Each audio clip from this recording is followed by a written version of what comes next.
Olá pessoal, bem-vindos à nossa aula 13 e nessa aula nós vamos falar sobre polaridade de moléculas. E fazendo uma breve análise sobre o nosso conteúdo, o que a gente já viu até agora? Nós já vimos ligações químicas, iônicas, covalentes e metálicas, já vimos geometrias moleculares. Na aula passada nós vimos o quê? Um pouco de química orgânica e geometria de moléculas orgânicas. E nessa aula nós vimos também um tipo especial de molécula orgânica, que é o que a gente chama de gordura trans, beleza? Então, basicamente, eu vou resumir que na aula passada nós começamos a ver moléculas de gordura. O que a gente vai ver daqui para frente? Na aula de hoje nós vamos falar sobre polaridade de moléculas. E o objetivo final dessa parte do nosso conteúdo é a gente trabalhar aquilo que nós chamamos de forças intermoleculares. Beleza? E por que vai ser importante nós trabalharmos forças intermoleculares? Porque a partir desse conhecimento, a gente vai poder explicar algumas situações bastante simples do nosso dia a dia e responder algumas perguntas como: por que água e óleo não se misturam? Galera, como eu estou querendo fazer a aula de hoje um pouquinho mais curta, eu trouxe essa pergunta mais como uma curiosidade, beleza? E eu vou trazer a resposta para essa pergunta apenas na aula que vem. O que eu vou fazer na aula de hoje? Eu vou trabalhar os requisitos básicos para a gente ser capaz de responder esse tipo de pergunta.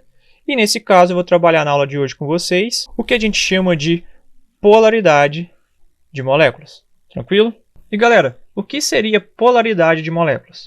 Para a gente começar a entender os principais conceitos relacionados a esse assunto, vamos primeiro trabalhar o significado dessas duas palavras, polaridade e moléculas. Como a gente viu, o que são moléculas? Moléculas são estruturas formadas por ligações covalentes, beleza? Então, ligações covalentes formam estruturas que nós chamamos de moléculas. E galera, o que seria então polaridade? Se vocês repararem, essa palavra polaridade está relacionada com polos, beleza? E que polos seriam esses? Aqueles polos que a gente estudou lá no início do semestre, os polos positivos e negativos, beleza? Então, juntando as informações, o que a gente pode concluir? Que polaridade de moléculas nada mais é do que os polos positivos e negativos de moléculas, ou seja, de estruturas formadas por ligações covalentes. Então, organizando as informações, o que a gente pode concluir?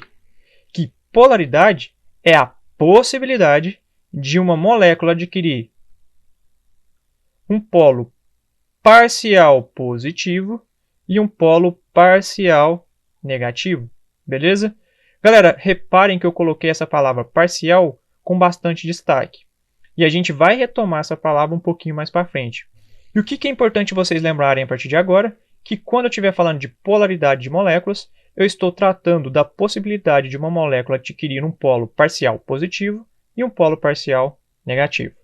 Galera, e outra coisa que vocês precisam observar é que eu disse que polaridade de moléculas é a possibilidade de uma molécula adquirir um polo positivo ou negativo.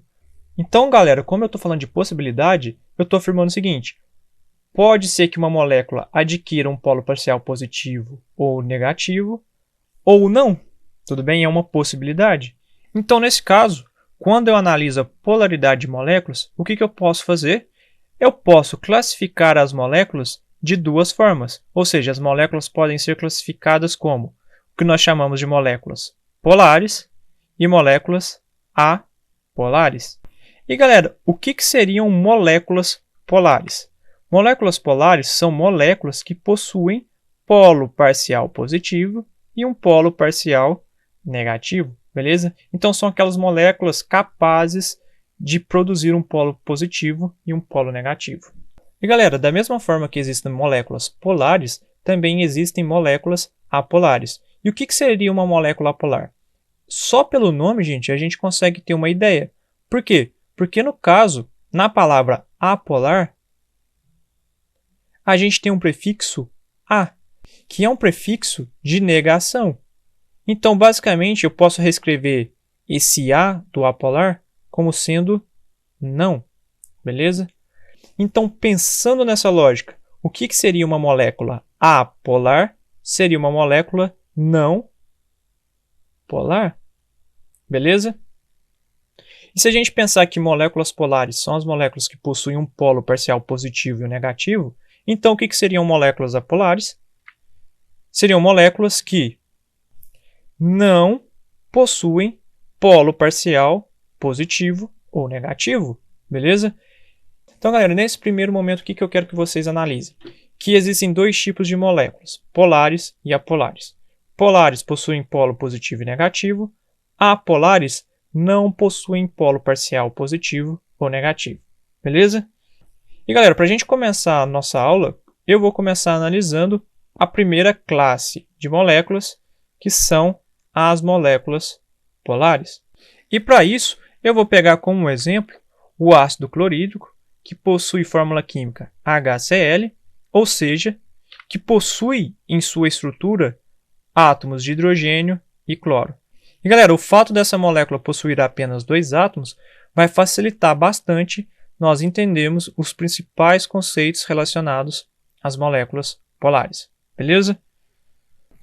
Nesse caso, pessoal, a primeira coisa que a gente tem que fazer é a estrutura de Lewis para essa molécula. Nesse caso, eu já trouxe as distribuições eletrônicas do hidrogênio e do cloro, porque a gente já fez em outras aulas e eu não quero ficar repetindo para não tomar muito tempo da nossa aula, tudo bem? O hidrogênio tem 1 elétron na camada de valência, o cloro tem 7 elétrons na camada de valência. Então, eu vou distribuir esses elétrons aqui na minha estrutura de Lewis.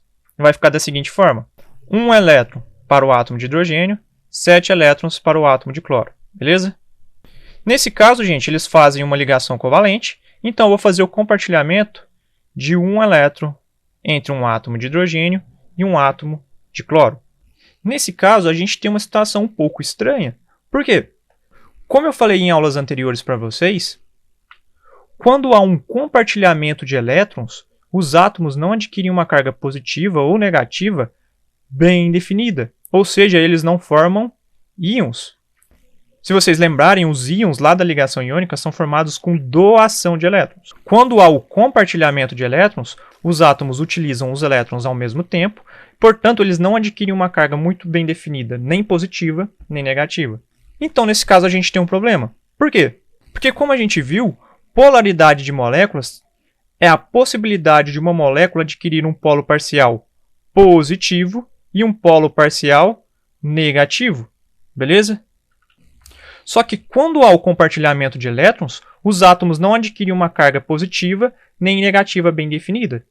Então, dessa forma, nos resta apenas uma pergunta, que é: como é possível haver polo positivo e negativo em uma molécula se elas são formadas por ligações covalentes? Para a gente responder essa pergunta, nós precisamos entender um conceito bastante básico, que é o que a gente chama de eletronegatividade. E o que seria eletronegatividade? É a capacidade que um átomo possui de atrair elétrons em uma ligação química. Então, galera, é a capacidade que um átomo possui de atrair elétrons, e nesse caso, em uma ligação química, beleza? Como é que vocês podem lembrar disso? Vocês podem analisar simplesmente a palavra eletronegatividade. Por quê? Nessa palavra nós podemos observar duas coisas interessantes. A primeira é o início da palavra, que lembra o quê? Elétron. A segunda é negatividade, que lembra o quê? Cargas negativas. Como os elétrons possuem carga negativa, vocês têm que lembrar que eletronegatividade está relacionado com a capacidade que um átomo possui de atrair os elétrons em uma ligação química. E pessoal, para a gente determinar a capacidade que um átomo possui para atrair elétrons, nós podemos primeiro fazer experimentos e depois fazer cálculos para determinar a eletronegatividade desse átomo. E a partir desses cálculos nós obtemos um valor que nos ajuda a comparar e a tirar algumas conclusões sobre alguns átomos, tudo bem? Então a partir de agora o que eu vou fazer?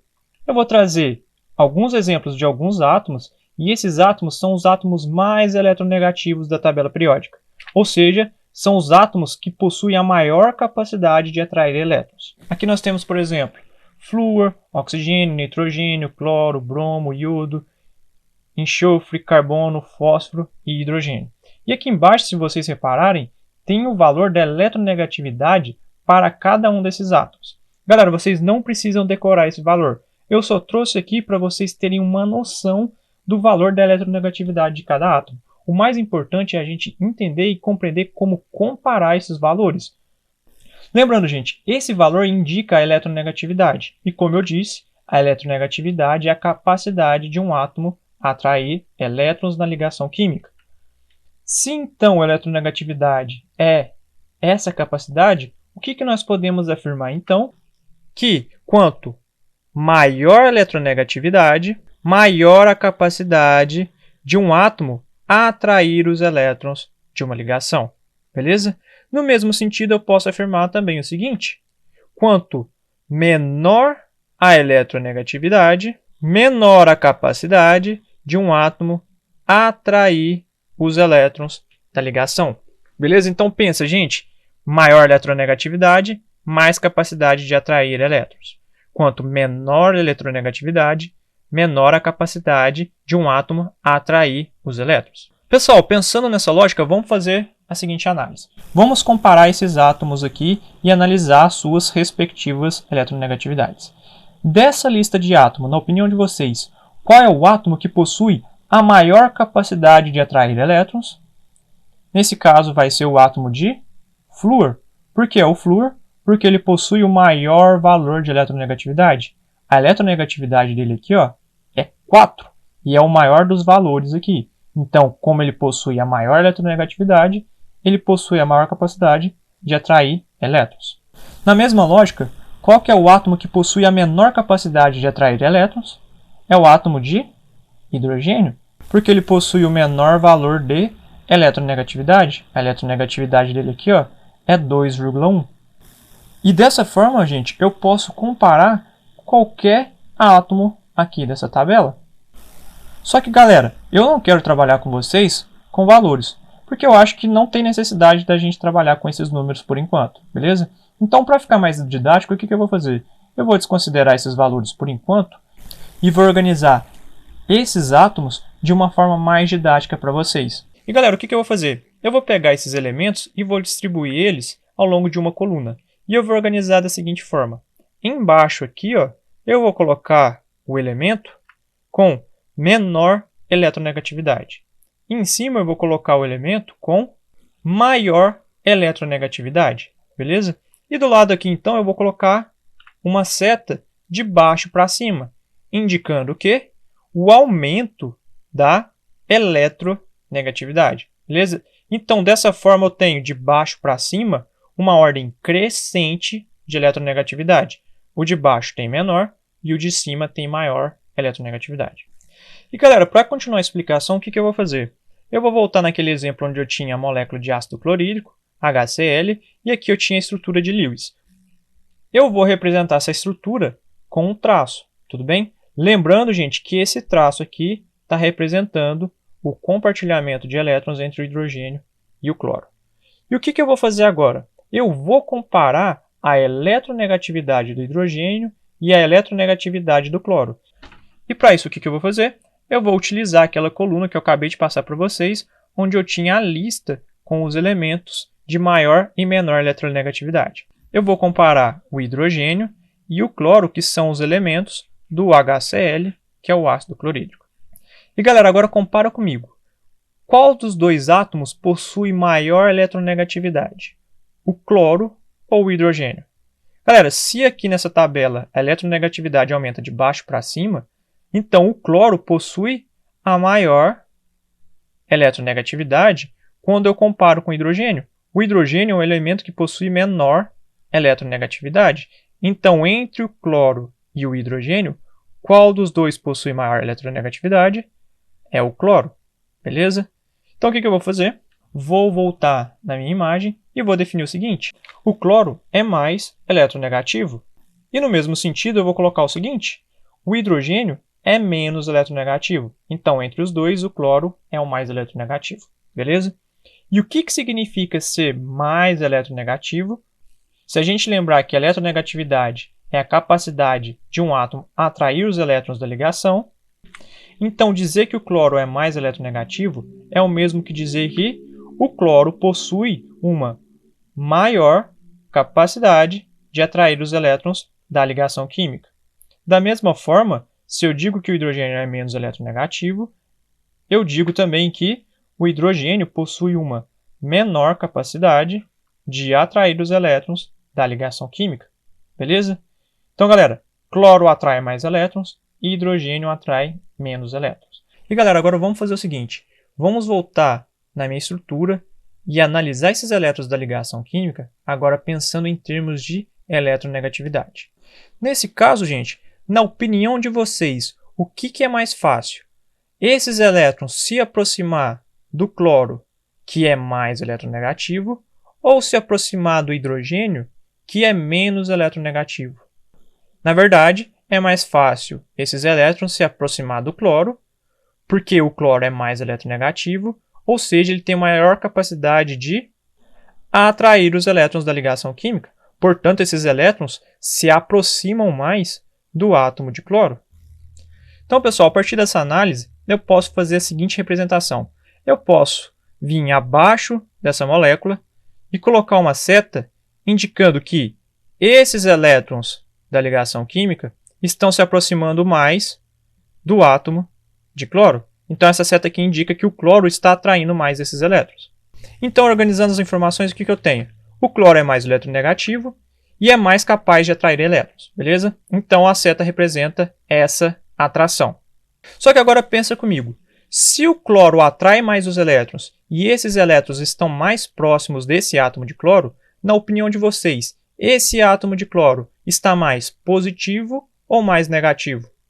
Pessoal, como esses elétrons possuem carga negativa e eles estão mais próximos do cloro, então eu posso concluir o seguinte, que o cloro está ficando mais negativo, beleza? Só que tem um porém, gente. Como esses elétrons ainda estão sendo compartilhados pelos dois átomos e eles apenas estão mais próximos do cloro, ou seja, estão apenas se aproximando desse átomo, eu não posso afirmar que essa carga é uma carga definitiva, beleza? Eu afirmo que essa carga é o que eu chamo de carga parcial.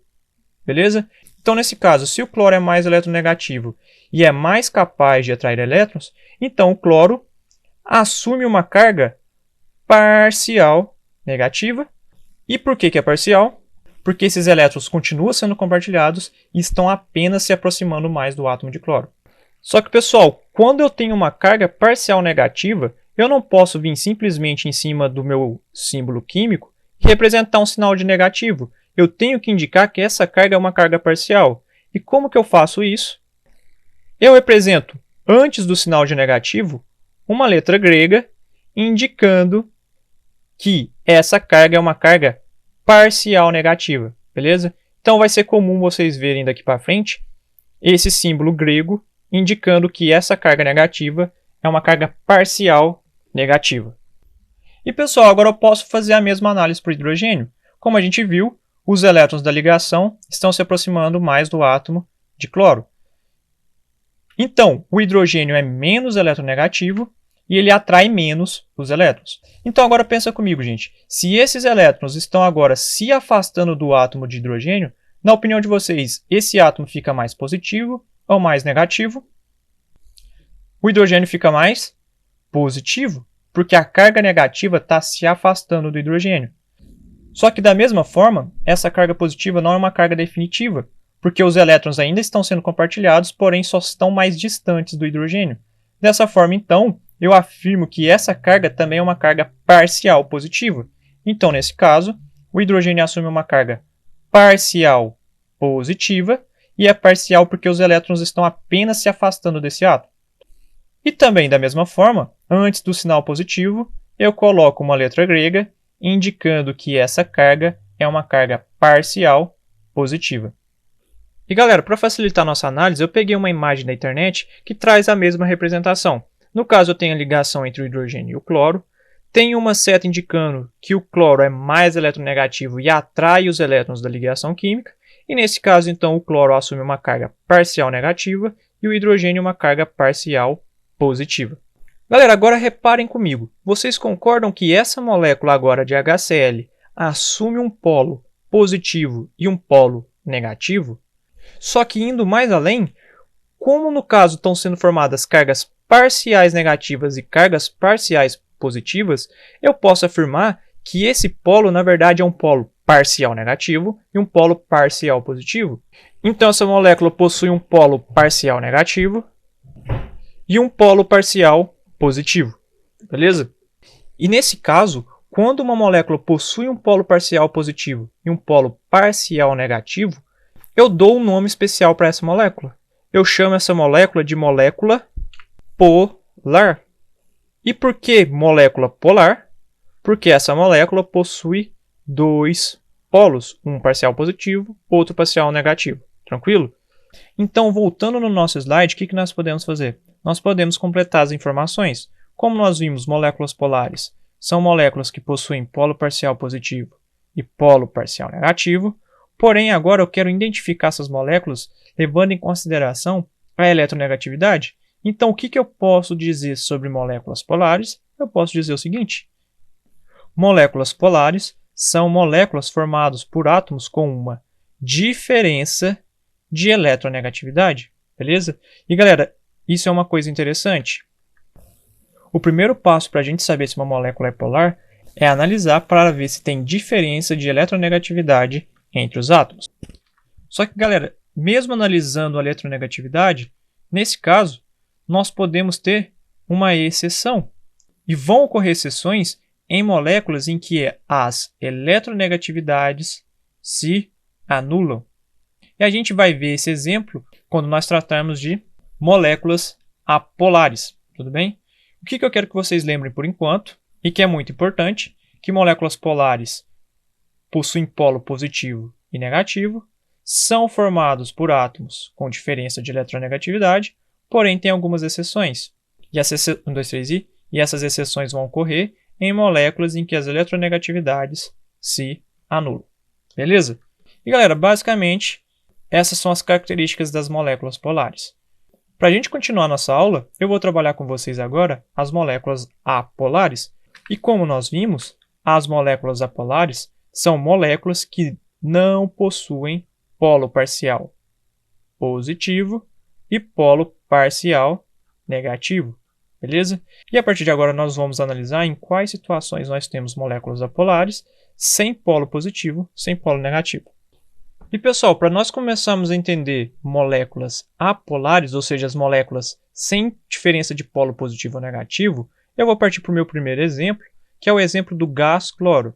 E o gás cloro, gente, ele é formado pela união entre dois átomos de cloro, ou seja, possui fórmula química Cl2. Galera, vamos analisar então como seria a estrutura de uma molécula de gás cloro. Como a gente viu, o cloro possui 7 elétrons na camada de valência. Então eu vou colocar 7 elétrons no primeiro cloro, 7 elétrons no segundo átomo de cloro. Como os dois têm 7, cada um precisa compartilhar um elétron para ficar com 8 elétrons na camada de valência. Então eu represento o compartilhamento dos elétrons, destacando esses 2 elétrons, um de cada átomo. Então, para continuar a minha explicação, o que eu vou fazer? Vou pegar a estrutura de Lewis e vou representar ela apenas com traço, beleza? Lembrando, gente, que esse traço representa o compartilhamento de um par de elétron entre os átomos de cloro, beleza? Galera, para a gente analisar a polaridade dessa molécula, o que eu vou fazer? Eu vou comparar a eletronegatividade desses dois átomos. Lembrando, gente, que nesse caso eu tenho uma molécula formada apenas por átomos de cloro. Então vamos voltar lá na nossa lista de eletronegatividade dos átomos. E o que eu vou fazer? Eu vou analisar agora a molécula de gás cloro, que é formada pela união entre dois átomos de cloro, beleza? Então, nesse caso, gente, essa molécula é formada por apenas um tipo de átomo. E agora eu vou fazer a seguinte pergunta para vocês. Na opinião de vocês, qual átomo possui maior eletronegatividade? O átomo de cloro ou o átomo de cloro? Vocês percebem que essa pergunta é até um pouquinho redundante, né? Se a gente fosse responder qual átomo possui maior eletronegatividade, o átomo de cloro ou o átomo de cloro, nossa resposta seria o átomo de cloro. Brincadeiras à parte, o que eu quis mostrar para vocês com essa pergunta? Que no caso do Cl2, como essa molécula é formada apenas por átomos de cloro, todos os átomos dessa molécula possuem a mesma eletronegatividade, ou seja, possuem a mesma capacidade de atrair elétrons em uma ligação química. Então, voltando na nossa estrutura e colocando as informações, o que a gente observa? Que os dois átomos de cloro possuem a mesma eletronegatividade, porque são átomos iguais. E galera, agora pensa comigo. Eletronegatividade não é a capacidade de um átomo atrair os elétrons da ligação química? Se esses dois átomos de cloro têm a mesma eletronegatividade, o que vai acontecer? Esse cloro puxa os elétrons da ligação química para o lado dele com uma determinada força. Como esse outro átomo de cloro possui a mesma eletronegatividade, ele também vai puxar os elétrons da ligação química para o lado dele, porém com a mesma força, já que os dois átomos de cloro possuem a mesma eletronegatividade. E agora pensa comigo, se esse átomo de cloro puxa os elétrons para cá com uma força, e esse outro átomo de cloro puxa os elétrons para esse outro lado com a mesma força, qual que é a conclusão que a gente chega? Esses elétrons vão ir mais para um átomo ou mais para o outro? Não, né? Então, nesse caso, os dois átomos não vão ter prioridade na atração dos elétrons. Então, nós concluímos o seguinte, que nesse caso, os dois átomos de cloro possuem a mesma capacidade de atrair os elétrons da ligação. E qual que é a conclusão, já que os dois possuem a mesma capacidade? Que nenhum átomo atrai os elétrons mais para si.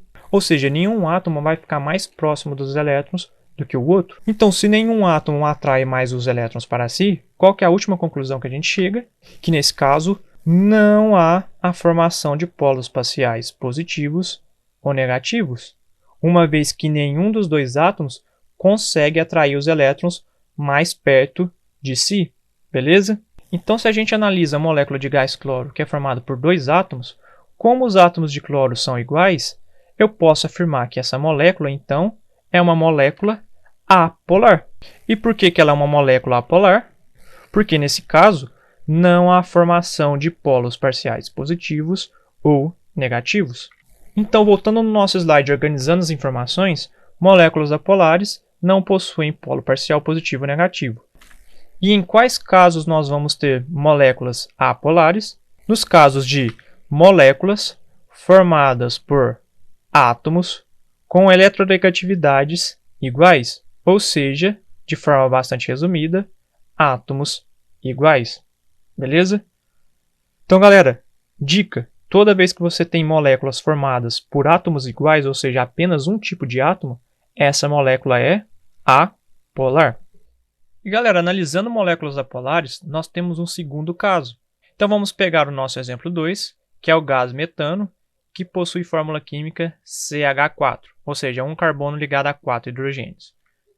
Pessoal, vamos lembrar da aula passada. O carbono tem quantos elétrons na camada de valência? 4 elétrons. Então, ele faz 4 ligações. Então, eu vou colocar a estrutura de Lewis do carbono aqui. 4 elétrons ao redor do carbono. E eu vou colocar agora os hidrogênios. Lembrando, gente, que o hidrogênio possui um elétron na camada de valência. Então, fica um elétron em cada átomo de hidrogênio. Fazendo os compartilhamentos, nós temos cada átomo de hidrogênio compartilhando um elétron com o carbono. Nesse caso, nós formamos a estrutura do CH4. O próximo passo vai ser o quê? Pegar a estrutura de Lewis representada com bolinhas e transformar na estrutura representada com traços.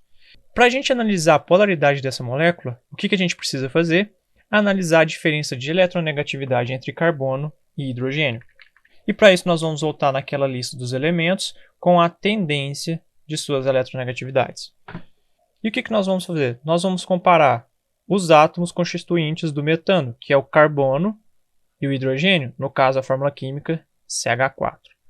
Galera, nesse caso nós vamos observar uma coisa muito interessante. O hidrogênio e o carbono, nessa lista, estão bastante próximos, tudo bem? Como eles estão muito próximos, a gente pode afirmar o seguinte, que a eletronegatividade do carbono e do hidrogênio são muito semelhantes. Apesar de ter uma diferença entre a eletronegatividade do carbono e a do hidrogênio, a diferença é bem pequena e essas eletronegatividades são semelhantes. Então, organizando as nossas informações, o que nós temos? Primeiro, que as eletronegatividades do carbono e do hidrogênio são muito semelhantes, beleza? Se elas são muito semelhantes, não há diferença significativa de eletronegatividade. E galera, como a eletronegatividade é a capacidade de um átomo atrair os elétrons, como as eletronegatividades deles são muito semelhantes, o que acontece?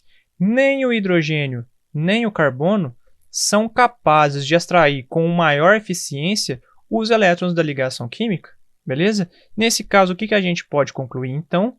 Que nenhum dos átomos atrai os elétrons da ligação mais para si, porque como eles possuem uma eletronegatividade muito semelhante, a gente poderia imaginar que eles estão puxando os elétrons com a mesma força. Então, nesse caso, nenhum átomo conseguiria exercer uma maior eletronegatividade em relação ao outro átomo, então, nesse caso, nenhum dos átomos irão atrair os elétrons da ligação mais para si, beleza?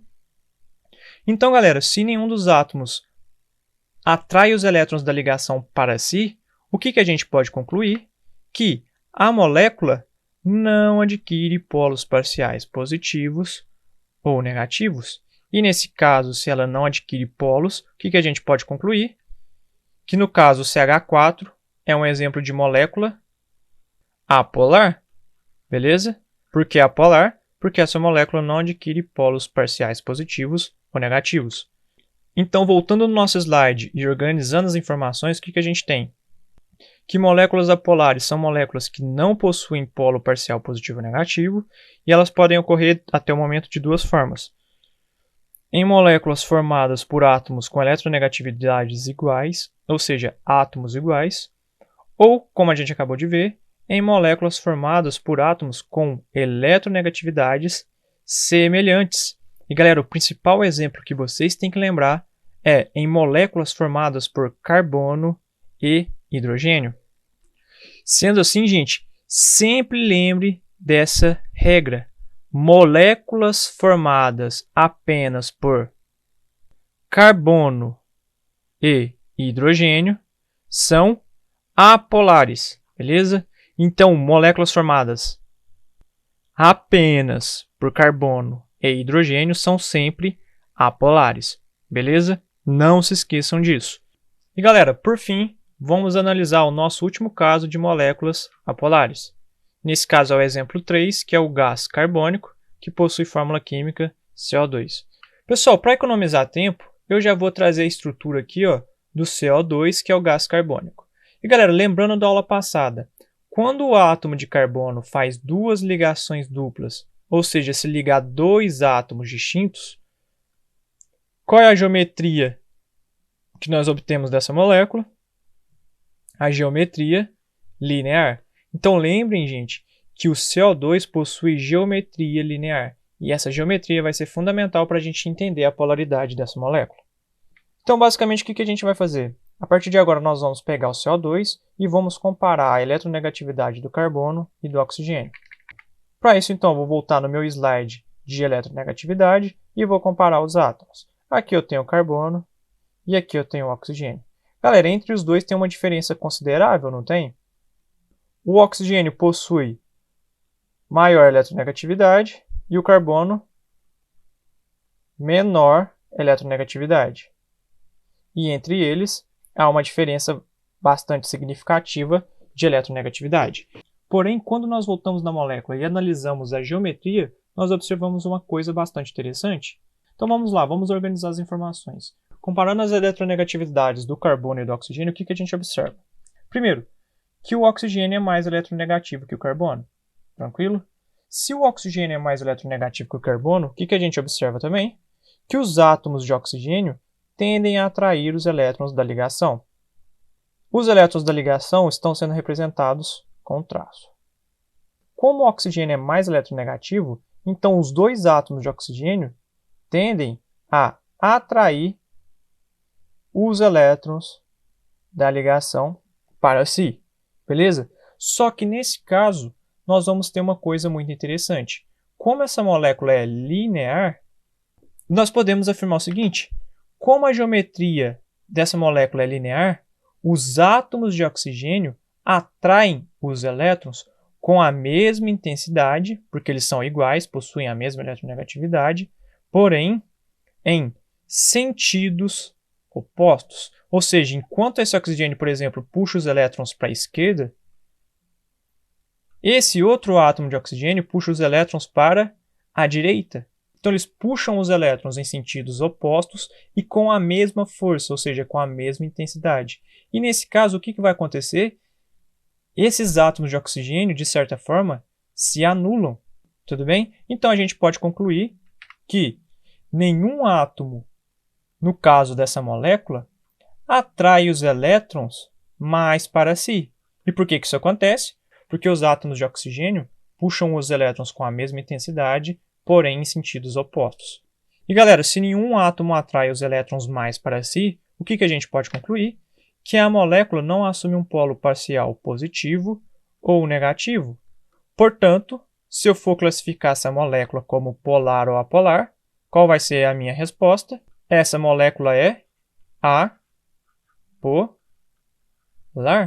Beleza? Então, mesmo tendo diferença de eletronegatividade entre o carbono e o oxigênio, o fato dessa molécula ser linear contribui para que os oxigênios puxem os elétrons em sentidos opostos com a mesma intensidade. Então, esses átomos se anulam, e como eles se anulam, nenhum átomo puxa o elétron mais para si, então não há formação de polo parcial positivo ou negativo. Então, se a gente organiza as informações, o que a gente tem? Galera, moléculas apolares não possuem polo parcial positivo ou negativo. Quando que nós temos moléculas apolares? Quando as moléculas são formadas por átomos com eletronegatividades iguais, ou seja, átomos iguais. Moléculas formadas por átomos com eletronegatividades semelhantes, principal exemplo, carbono e hidrogênio. Por fim, moléculas em que as eletronegatividades se anulam. E o principal exemplo que a gente vai ver, gente, é o CO2. Então, fazendo um resumo das duas classificações de moléculas, nós temos o seguinte. Moléculas polares são as moléculas que possuem polo positivo e polo parcial negativo. Quando que elas são formadas?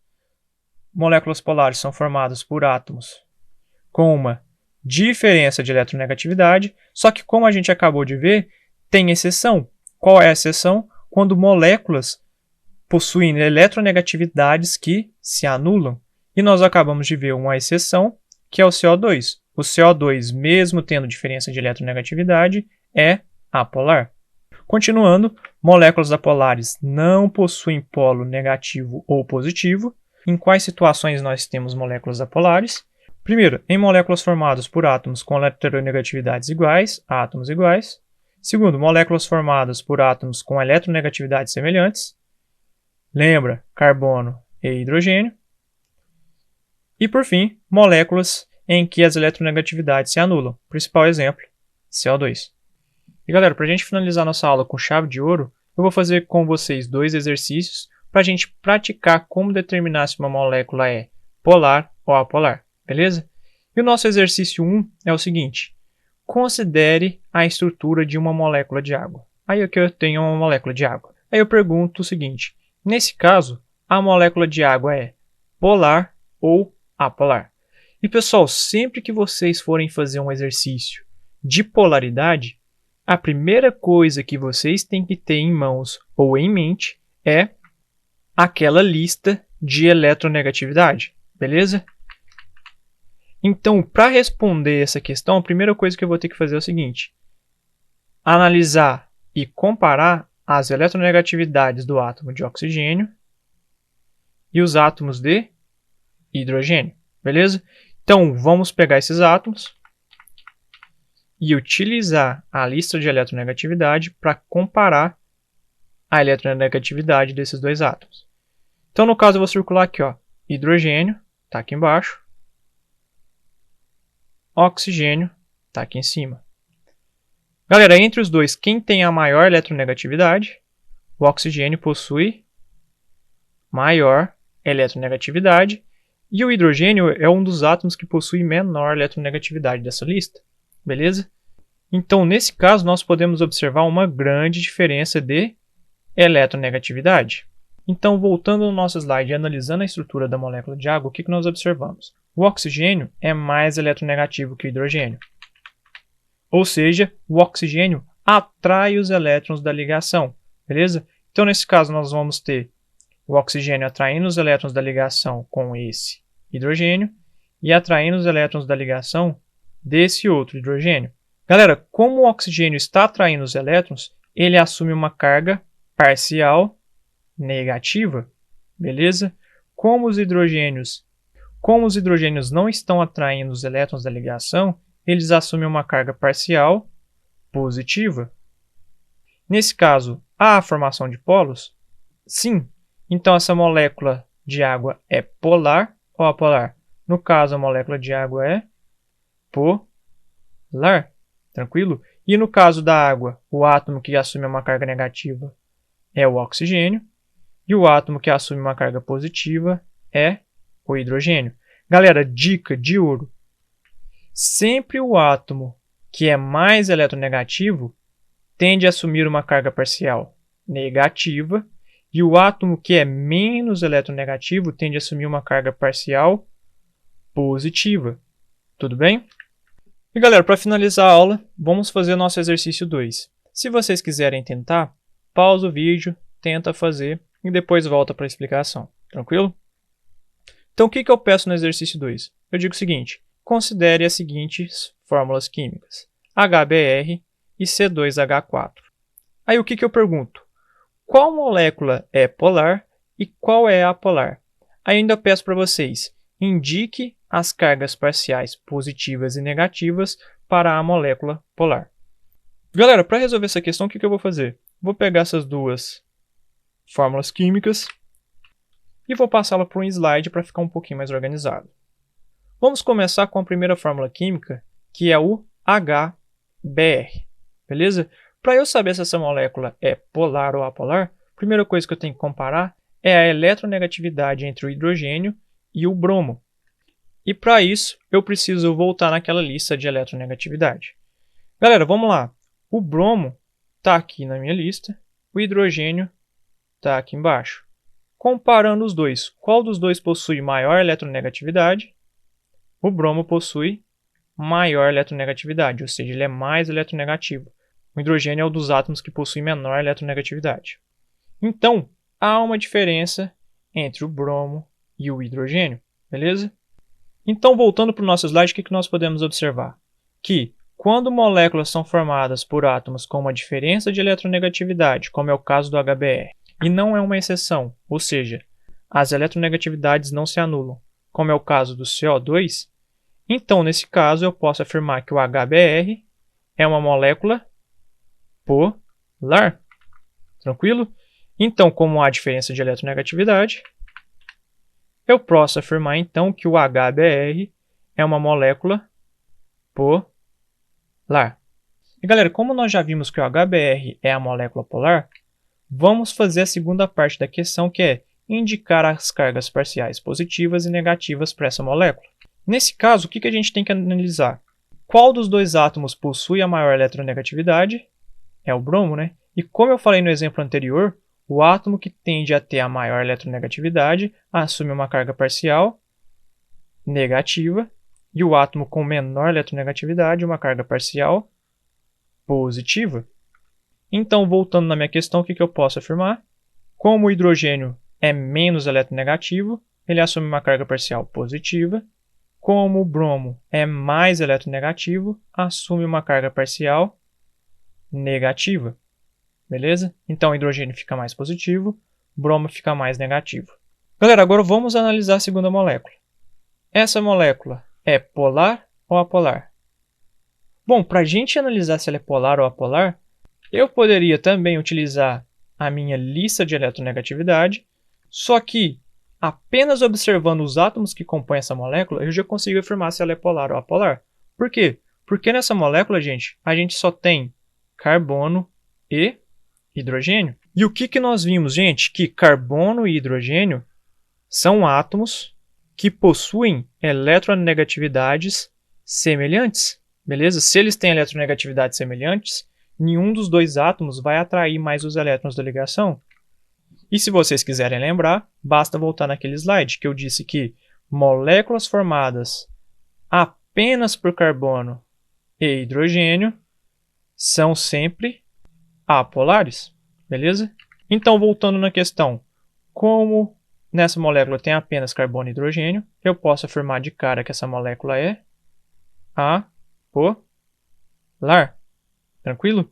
E galera, para a gente finalizar a aula, e se eu tivesse, por exemplo, a seguinte molécula, O2. Nesse caso, gente, a molécula de O2 é polar ou apolar? Se a gente for analisar, Nesse caso, essa molécula é formada por apenas um tipo de átomo, não é? Ou seja, é formada apenas por oxigênio. E como nós vimos durante a aula, moléculas formadas por átomos iguais, ou seja, átomos com eletronegatividade iguais, são sempre apolares. Então, no caso, como uma molécula de O2 é formada apenas por oxigênio, essa molécula naturalmente é apolar. Tranquilo? Então, pessoal, não tem segredo. Basta vocês compararem as eletronegatividades e analisar cada caso. Diferença de eletronegatividade: polar, com exceção do CO2, exceção, beleza? Átomos iguais é sempre apolar. E se na minha molécula eu tenho apenas carbono e hidrogênio, a molécula também é apolar. Pessoal, por hoje é só. Acho que já foi muito conteúdo para uma aula. Qualquer dúvida, me procura no Google Meets. Boa atividade a todos. Muito obrigado por assistir o vídeo e até mais!